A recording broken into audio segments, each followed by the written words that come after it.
Hi, and welcome again to Candid Conversations with Albert and Maxi.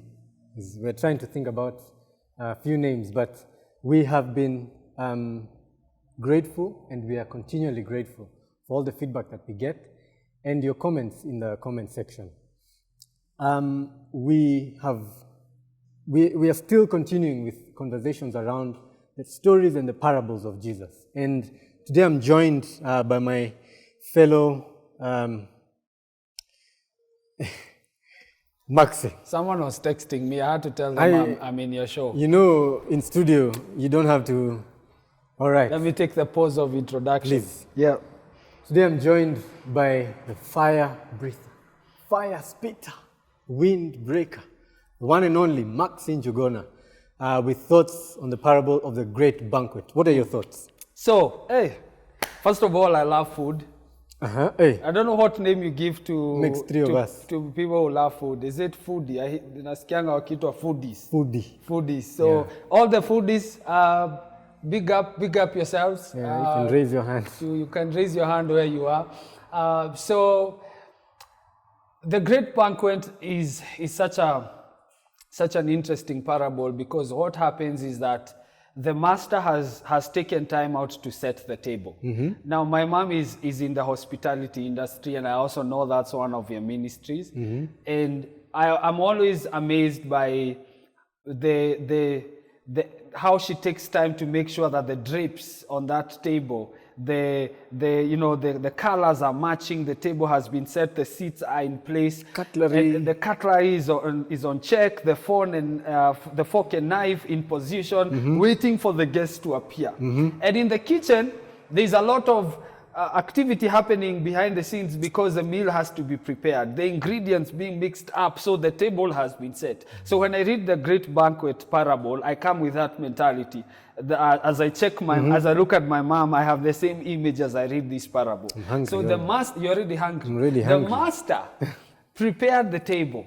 The drapes are set, the cutlery is in check, but there was no one to eat. Okay. Can you imagine the table is set, the food is set, and there is no one to enjoy the meal? So the master says, okay, I think this food, we need people to appear, and we truly need to share what we have. So sending the servant and telling them, since the guests we invited did not show up, go to the streets, get the poor, get the lame, get the blind, let them come. So what is Jesus trying to emphasize in this parable? He's saying that those who had been prepared for, the places that have been prepared for them, those people, the guests, did not appear. And what that means is that every single day, the Bible, the Lord prepares a table, because the psalmist says that He prepares a table for me. In the presence of my enemies. Yes. So daily the Lord is seated at the table waiting for you and I to commune with Him. Mm-hmm. But most of us do not appear into that moment of fellowship. And Jesus Christ is seated there as the groom, waiting for the bride to show up to enjoy that meal of fellowship, but there is no one to show up.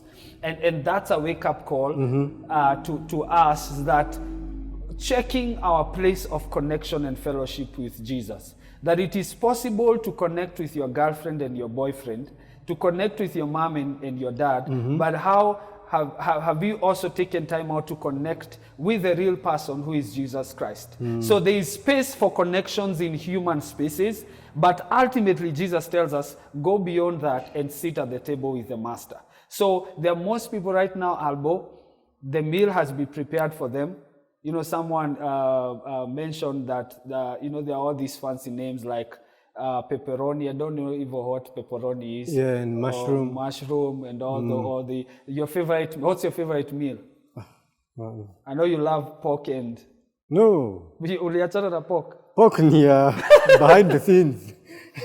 Mimi napenda chapati Maxi. So imagine Jesus is at the table with the chapos for you. Yeah. And you don't show up. So someone else takes your position. You know what I like about this parable? Yeah. Is that they the people who are invited, the responses were, I just bought 5 oxen. I need to go attend to I them. need to go and try them out. Yeah. I just got married. Yeah. I have a new girlfriend. I need to take her out. It's important things, but in the eyes of God and in what you're missing, they're trivial. And that's where the danger is. Yeah. So the busyness of life robs you from the true business of life. So busyness, B-U-S-Y-N-E-S, busyness robs you out of the true business of life. The true business is to sit with the master at the table. Busyness is attending to your own agendas while the master is calling. So it's a parable it's truly a wake-up call. I like that. Yeah. Your busyness takes you away from the true business of the world. And that's the heart of this parable, Yeah. I would think. And this is a wake-up call to all of us. And I think to me mostly, because what things have I taken to my heart? Because these are things in my heart that have taken me away from the true business of God. Any closing remarks for us? It's just to have that awareness that Jesus is constantly at the table. The meal has been prepared for you.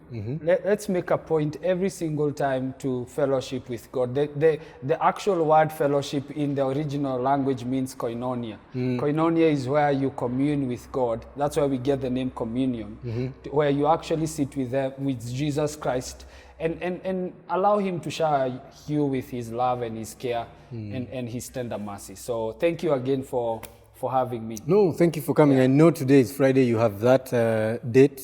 Oh yeah, I have a date. I have a date with my grandparents. I'm actually going to Shags this weekend. You had told me the other. Yeah, that's the date I'm talking about. Oh. Yeah. We pray that the God will open more doors for you. But thank you for joining us as we pray that we will be taken not from the true business of the world, but we will be taken to the place where we can have koinonia with God.